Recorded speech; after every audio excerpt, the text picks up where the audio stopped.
معنی دور ہو جائے تو حق پرورش لوٹ آتا ہے۔ چنانچہ اگر پرورش کرنے والی عورت نے اپنا حق ساقط کر دیا تھا، پھر بعد میں وہ اس کا مطالبہ کرنے لگے، یا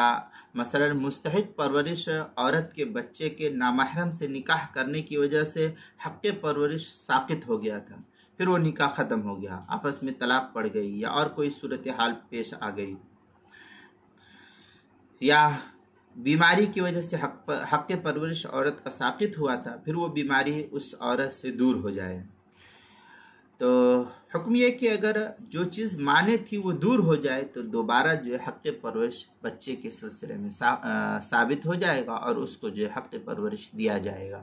چنانچہ اس سلسلے میں جو ہے کافی تفصیلی بحث موسوعۃ الفقہیہ کے اندر نقل کیا۔ کذالک اذا اسقط الحاضن حقه ثم عاد وطلب اجیب الى طلبه لانه حق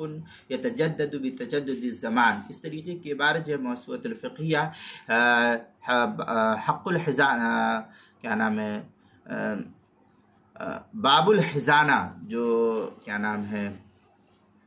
حروف تہجی کے اعتبار سے حضانہ کا باب ہے، اس کے جلد نمبر 17 موسوعۃ الفقہیہ کی جلد نمبر 17 صفحہ نمبر 313 جو کویت کا چھپا ہوا نسخہ اس کے اندر فتاوی تاتار خانیہ میں ہے، ومن تزوجت باجنبی ثم بانت من زوجها عاد حقها في الحضانہ۔ یہ فتاوی تاتار خانیہ کی عبارت ہے کتاب الطلاق فصل فی حکم الولد عند افتراق الزوجین، جلد نمبر 5 صفحہ نمبر 277 جو زکریا بک ڈپو دیوبند کا ہندی نسخہ اس کے اندر کتاب المسائل 5ویں جلد صفحہ 445 اور 446 پر بھی اس کو نقل کیا گیا ہے۔